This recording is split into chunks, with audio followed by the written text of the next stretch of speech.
Hello दोस्तों, आपका स्वागत है फिर से हमारे यूट्यूब चैनल पर। हमने पिछले वीडियो में कवर किया था कि अर्थमेटिक ऑपरेटर्स क्या होते हैं और वो कैसे कैसे यूज़ होते हैं। तो इसमें हम पढ़ने वाले हैं उसका नेक्स्ट टॉपिक, असाइनमेंट ऑपरेटर्स। कि असाइनमेंट ऑपरेटर कौन कौन से होते हैं, कैसे यूज़ आते हैं और कहाँ कहाँ इनका यूज़ लेना होता है। तो ये सभी हम आपको इस वीडियो में कवर करवाने वाले हैं। तो चलिए स्टार्ट करते हैं, चलते हैं हमारी स्क्रीन पर। कि हमने ये पहले पढ़ा था कि अर्थमेटिक ऑपरेटर्स क्या होते हैं। अब यहाँ पर अर्थमेटिक एंड अपन यहाँ पर दो सिंबल लगा देते हैं। कौन से? Assignment operators. कि असाइनमेंट ऑपरेटर्स कौन कौन से होते हैं। तो अपन ये देखने वाले हैं कि अर्थमेटिक एंड असाइनमेंट ऑपरेटर्स कौन कौन से। अर्थमेटिक ऑपरेटर्स अपन ने सभी पढ़ ही लिए थे। ये plus, minus, multiplication, division, percentage और ये डबल मल्टीप्लाई यानी कि स्क्वायर वाला। तो ये सब अपन ने, और ये एक इंक्रीमेंट और एक डिक्रीमेंट, ये सब अपन ने देख लिया था। तो इस चीज को अपन एक बार मारते हैं कमेंट।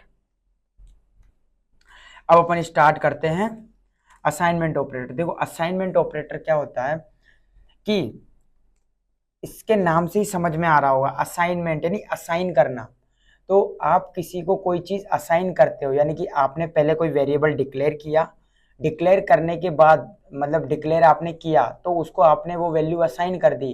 तो उन दोनों के बीच में जो ऑपरेटर यूज आ रहा है, वेरिएबल के और वैल्यू के बीच में जो असाइन करने के काम आता है, वो ये चीज़ें मैंने आपको फर्स्ट वीडियो में हमारे समझा रखा है कि जब अपन ने वेरिएबल डिक्लेरेशन किया था और वेरिएबल का असाइनमेंट किया था तो अपन ने ये सब समझा था। तो जिसने भी फर्स्ट वीडियो और सेकंड वीडियो नहीं देखी है तो वो एक बार चेकआउट करें और इसके बाद ही ये वीडियो देखें। तो ये वाली वीडियो आपके लिए बहुत हेल्पफुल होने वाली है। तो देखिए असाइनमेंट ऑपरेटर क्या होता है कि आप वेरिएबल को जब एक डिक्लेयर करते हो तो उसके बाद उसको आप वैल्यू भी असाइन करोगे सॉरी आप उसको एक वैल्यू भी असाइन करोगे। तो देखो आप एक वेरिएबल डिक्लेयर करते हो, जैसे कि मैंने लेट a इक्वल्स टू 5 किया। तो इसका मतलब है कि ये तो है पूरा वेरिएबल और इसके बीच में जो ये ऑपरेटर काम आ रहा है, ये आ रहा है असाइनमेंट ऑपरेटर। इसका मतलब है कि ये एक वैल्यू असाइन कर रहा है इसको। तो अपन एक बार देखते हैं, अपन इसको एक बार कमेंट मारते हैं, कमेंट आउट मारा। अब देखो यहाँ पर अपन ये कौन से वेरिएबल्स थे, इनको एक काम करो। हाँ अब सही है, इसमें एक काम करो आप, इसमें लिख दो अर्थमेटिक ऑपरेटर्स थे ये अपने।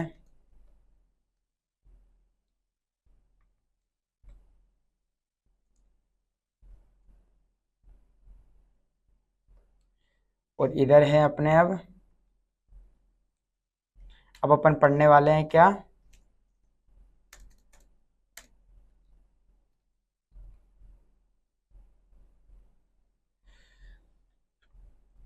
अब अपन पढ़ने वाले हैं असाइनमेंट ऑपरेटर। देखो असाइनमेंट ऑपरेटर, अब जैसे मैंने एक लिया यहाँ पर वेरिएबल लिया लेट ए इक्वल टू। अब जो ये इक्वल टू है ये एक असाइनमेंट ऑपरेटर है। तो जो इक्वल टू है वो क्या है? Assignment operator. तो मैंने ए इक्वल टू लिख दिया यहाँ पर 5। अब 5 का मतलब ये है कि ए की वैल्यू जो है वो 5 है।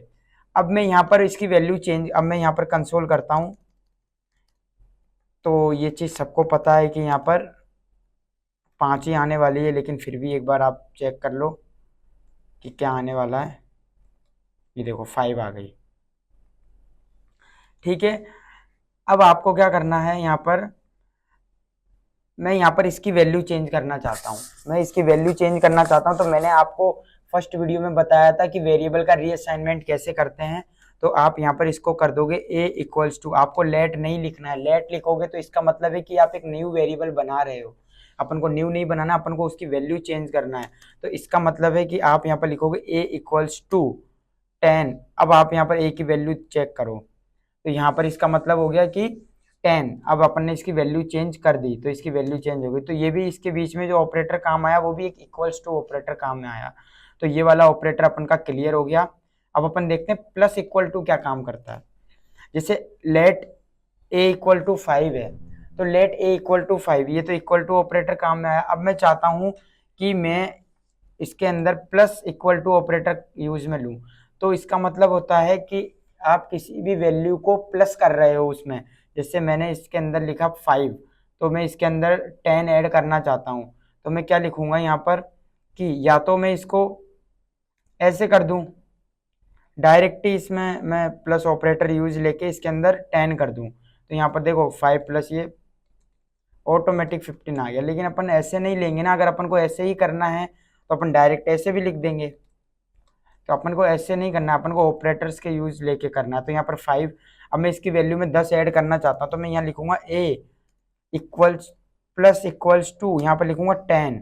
इसका मतलब है कि a की वैल्यू के अंदर 10 ऐड हो जाएगा।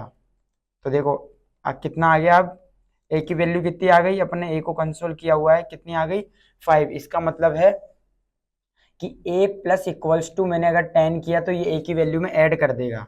तो ये वाला ऑपरेटर आप लोगों के समझ में आया होगा। ऐसे ये है, आपको क्या करना है, यहाँ पर इसकी जगह लिखना है a माइनस, इसकी जगह लिख दोगे तो माइनस का, यहाँ पर आ गया -5, -5 की माइनस की वैल्यू अपन को नहीं चाहिए, तो यहाँ पर लिख दो 30 में से -20 बचा। तो इसका मतलब है कि a माइनस इक्वल्स टू 10, इसका मतलब है कि a की जो वैल्यू थी पहले थी 30, इसके अंदर से 10 माइनस कर दिया, तो इसका मतलब है a माइनस इक्वल्स टू ये। तो ऐसे ही आपको ये सेम तरीके से ये यूज लेना है, ये सेम तरीके से ये यूज लेना है आपको। तो इसका क्या करना है, a इक्वल्स टू कितना कर दिया आपने 5, फिर यहाँ पर इसकी जगह क्या लिख दो मल्टीप्लाई, 5 को किससे मल्टीप्लाई कर दो 5 से, तो a इक्वल्स टू क्रॉस 5, तो इसकी जगह आ जाएगा 25 आ गया। तो आई होप आप लोगों की समझ में आया होगा। तो ऐसे ही आपको ये करना है, सेम तरीके से आपको ये करना है। अगर आप यहाँ पर परसेंटेज अगर आप ये लगाते हो तो आपके ये 1 आ गया, ये आपके समझ में आया होगा। ऐसे ही आपको ये मॉड्यूलस यूज लेना है। इसका आपको क्या करना है, अगर मैं यहाँ पर 25 कर दूं तो इसका आंसर, यहाँ पर अगर मैं 50 कर दूं तो इसका आंसर देखो क्या आएगा, अपने पास 10 आ गया। ये आप लोगों के समझ में आया होगा। तो मैं यहाँ पर क्या करता हूँ, ए इक्वल्स टू, यहाँ पर अपन परसेंटेज और मॉड्यूलस का साइन लगाते हैं, और यहाँ पर एक बार चेक करो तो यहाँ पर आना चाहिए इसका आंसर 0। समझ में आ गया होगा कि कितना है। अगर मैं यहाँ पर 53 लिखता हूँ तो इसका आंसर कोई बता सकता है कि कितना आएगा, तो इसका आंसर आएगा 3। तो इनको बोलते हैं असाइनमेंट ऑपरेटर। तो ये इतना बड़ा, इन पर ज़्यादा टाइम अपन को नहीं देना है क्योंकि ये इतने काम नहीं आते हैं। तो आपको नॉर्मली मतलब काम आते हैं, लेकिन अगर काम भी नहीं आ रही है कोई चीज़ जावा स्क्रिप्ट में या किसी में भी, तो आपको पता होना चाहिए कि ये चीज़ काम कैसे करती है। तो इसको एक बार ज़रूर पढ़ना। बाकी आप लोगों, आई होप आपके ये सब समझ में आया होगा। तो अपन अगला जो नेक्स्ट टॉपिक है ऑपरेटर्स का ही, जिसको बोलते हैं कंपैरिजन ऑपरेटर, तो ये अपन एक नेक्स्ट वीडियो में पढ़ेंगे। तो इससे पहले आप ये दोनों वीडियो, ये वाली और जो हमारी पिछली वीडियो है, इन दोनों को कवर करके हमारी नेक्स्ट वीडियो पर आते हैं और उसको देखना कि उसमें अपन कंपैरिजन ऑपरेटर्स के जो जितने भी ऑपरेटर्स हैं वो अपन उनको कैसे कवर करेंगे और कहाँ कहाँ उनको यूज लेते हैं, ये सारी चीज़ें अपन उस वीडियो के अंदर कवर करने वाले हैं। तो मिलते हैं अपन नेक्स्ट वीडियो में।